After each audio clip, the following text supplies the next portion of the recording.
Om Sai Ram. Welcome back to my channel. जैसा कि मैंने अपनी लास्ट वीडियोस में मेरे अर्थराइटिस के बारे में बताया है, मेरा अर्थराइटिस 3 स्टेज में साई ने ठीक किया है। जैसे कि मैंने आपके साथ 2 स्टेज शेयर की हैं, एक तो साइकिक सर्जरी और एक चींटियों का काटना। आज जो मैं आपके साथ शेयर कर रही हूँ, ये मेरी फाइनल लास्ट स्टेज थी जब साई ने मेरा 95% तक मेरा अर्थराइटिस बिल्कुल ठीक कर दिया था। ये तब की बात है जब होली पे हम शिरडी गए थे। हमारा एक छोटा सा बहुत ही प्यारा ग्रुप है साईं भक्तों का। तो हम शिरडी गए थे। तो मेरे हस्बैंड बहुत सपोर्टिव हैं। तो ये बात मैं आपको ज़रूर बताना चाहती हूँ, मेरे हस्बैंड बहुत सपोर्टिव हैं। उन्होंने ऐसी ऐसी कंडीशन में मुझे एक बच्चे की तरह रखा है।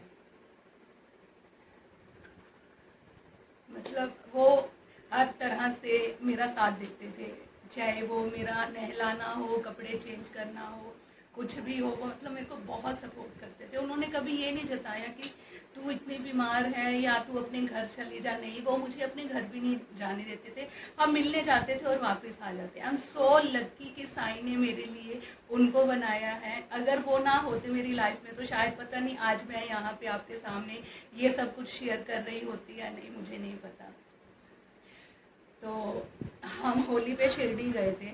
तब मैं ऐसा हो गया कि साईं अब कुछ ऐसा करो कि जब मेरा मन करे मैं आपसे मिलने आऊँ, है ना। कि हस्बैंड मेरे बहुत सपोर्टिव हैं, पर कहीं ना कहीं उनका अपना काम भी है, उनका एक शेड्यूल होता है। सपोज अगर मेरा मन है और वो उनका कुछ काम का शेड्यूल बना हुआ है तो मैं नहीं जा सकती, है ना। तो मुझे ये था कि साईं अब कुछ ऐसा हो जाए कि ना मेरा जब मन करे मैं आपके पास आ जाऊँ, मैं आपके पास उसी वक्त आ जाऊँ, कि मुझे ये ना देखना पड़े कि मेरे साथ चलो, है ना। काम भी बहुत ज़रूरी है, जैसे साईं बोलते हैं कर्म कर्म सबसे पहले है, पर मेरा आपके पास आना भी बहुत ज़रूरी है। तो हम जब भी शिरडी जाते हैं तो एक होटल है जिसमें हम हर बार रहते हैं। तो वहाँ पे भैया हैं, मैं उनका नाम नहीं शेयर करूँगी। तो उन्होंने मुझे कहा कि दीदी आप ऐसा करो कि होलिका का दहन होता है यहाँ पे, आप वहाँ पे नारियल और उपले ज़रूर डालो। मुझे ऐसा लगा कि वो खुद नहीं बोल रहे, शायद ये साईं का ही एक साइन है, साईं उनसे बुलवा रहे हैं कि मुझे ये करना है।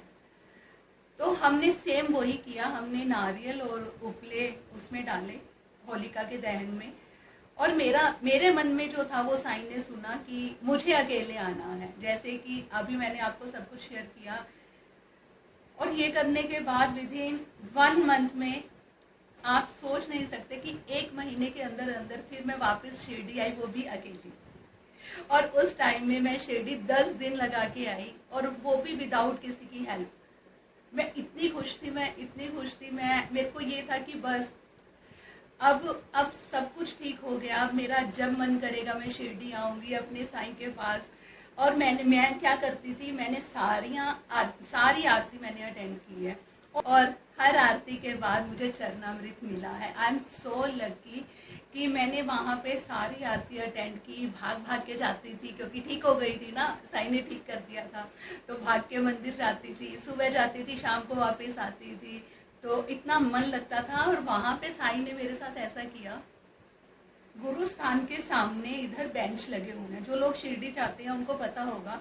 तो मैं वहाँ बैठी थी, अचानक से एक कोढ़ी आए, बहुत लंबे, और एकदम से उनके फेस पे इतनी शाइन, और उन्होंने ऐसे एक चद्दर ले रखा, और उन्होंने मुझे एक ऊदी का पैकेट, जिसे विभूति भी कहते हैं कुछ लोग, और एक ही नीम का पत्ता उन्होंने मुझे ऐसे दिया। उस टाइम आपको कुछ भी नहीं समझ आता, तो मैंने वो ले लिया और मैं पर्स में से पैसे निकालने लगी। इतने में तो पता नहीं कहाँ गए।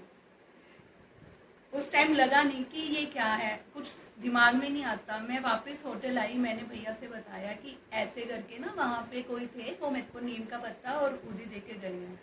तो उन्होंने बताया कि मंदिर के अंदर कोई मांगने वाला, भिक्षा मांगने वाला, कोई कोढ़ी अंदर जा नहीं सकता। तो वो कौन थे जो मुझे अंदर मिले थे, जिन्होंने मुझे विभूति दी थी, ऊदी दी थी, और एक नीम का पत्ता दिया था। साईं खुद मिलने आए, मुझे ऐसा लगा क्यों। और एक किस्सा और बताती हूँ, उसी दिन का सुबह का किस्सा है ये। मैं मत्था टेक के बाहर आ रही थी समाधि मंदिर से, तो पीछे से एक सिक्योरिटी गार्ड ने मुझे आवाज़ दी, मैम आप कहाँ से हो? मैंने कहा मैं पंजाब से हूँ।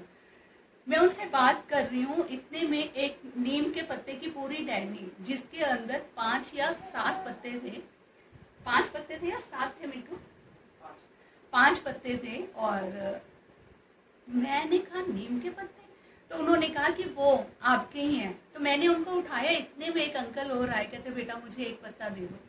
मैं तोड़ने लगी तो एकदम से एक पत्ता उनके पास आके गिरा और उन्होंने, जो सिक्योरिटी गार्ड अंकल थे, उन्होंने कहा कि ये तो आपके हैं, आपकी किस्मत के हैं, इसे भला आपसे कौन ले सकता है।